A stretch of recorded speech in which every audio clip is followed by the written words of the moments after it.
Hi, and welcome to another video by Jimthecarguy. Today we're working on a 2000, actually we started on this one yesterday, I just want to give you the update on it. It's a 2006, it's a Hyundai Elantra. I didn't have time yesterday to film it because we've been extremely busy, but I got it apart and I had to order the parts for it, so I just want to go over a couple of things with you and show you what the problem was on this particular vehicle. So let's get over there and I'm going to show you what I had to do and the way I'm going to correct the problem and what the problem actually was. So let's get over there, and I wish I would have filmed it to show you the whole procedure to find out the noise, but it's been so busy I just haven't had a chance to. And as it is right now, it's a little push to try to even do anything because, as you can see, we got quite a few cars inside the shop already for today. So all right, let's get over there. I'm going to show you what it looks like. This, as everybody knows, is where the harmonic balancer or vibration damper, whatever you want to call it, fits onto. Basically, the way you get it off is you just have a bolt right dead center like this. You air gun the bolt off. In this particular case, the balancer comes off very easy. And remember I was telling you about those shavings I noticed? If you look on the bottom of the engine itself here, you can see little tiny shavings, look like little pieces of silver. So that's what led me to believe that it was the pump that was actually an issue.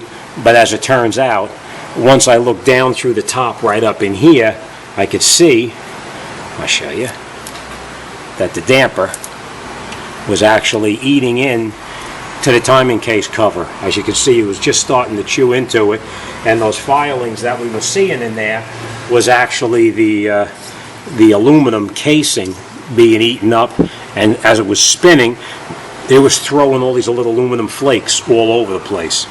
So what happens is the back of the balancer, hold on a second. The back of the harmonic balancer is actually pushed back and it's actually eating into the case itself. And the reason that happened is because this rubber on here is actually gone bad. This is the piece that actually bolts up tight. This is the part that is the damper for vibration. And what happened is the outer ring itself is actually walking back towards the engine, and that's what's hitting into it. So that's the old one, and I'm going to show you the new one. That's the new one. As you can see, it's flush right there. It's nice and flush, and you can see there how it walked back. All right. See? Okay. Luckily, in this case here, there's no damage done to the engine itself. It just started to score it. They heard it at early stages. Now we're just going to put the new damper back on here, and we'll tighten up the belt and reinstall the bolt here. So let me grab some tools and we'll come right back. Okay, I just want to point out that whenever you install the crankshaft bolt, you always need to find out what the torque specs would be on the bolt, and as you can see, it's 224.22 foot-pounds. So we're going to grab our torque wrench now. We're going to torque it down to the proper setting, and we'll continue. Let's get back over and tighten that up. Okay, once you've got it set to the correct setting, then we have our new pulley. It's in place. It's nice and tight. I know you can't see it, but if I put my fingers behind up in here, I can feel that there's now clearance between the, I don't think you're going to be able to see it. There is clearance now between the pulley and the cover itself, the timing case cover. So let's get the fan belt on and let's put it back together. Okay, next thing we're going to do is before we put all this, this cover, before we put that cover back on here where it belongs, it was actually two screws up inside here and one screw in this way here.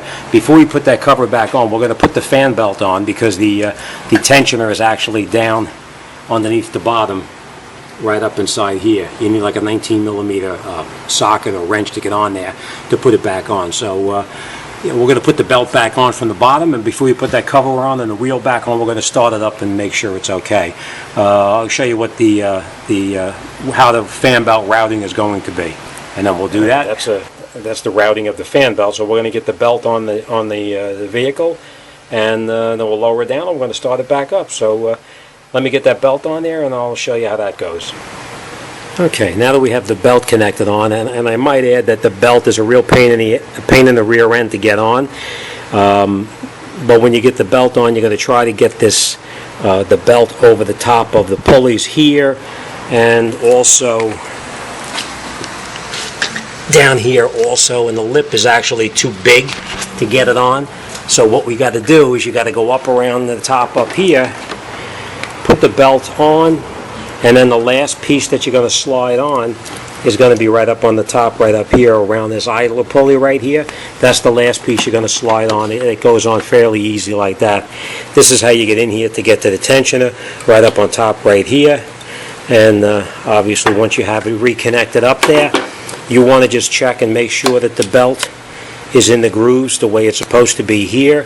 It's on the tensioner here. Make sure it's up on your power steering, your water pump here correctly, and on your power steering pump before you go ahead and start it. Because if the belt is not on correctly when you start it, it's going to come flying off. One last peek down here to make sure everything is okay. The belt, as you can see, it's on all the pulleys just the way it's supposed to be. Looks good. Back here we have a little bit of clearance now in the back over here that we did not have before, so we're looking good there. All right, we already ran it, or we're going to run it to make sure everything is okay. And now that we're going to put this cover back on, and basically it's just going to slide back up in here like this, and we're going to bolt it back up, throw the wheel on, take it for a ride, out the door. So let's go around, let's start it up, and we'll see how everything is. Let me get in the car and start it.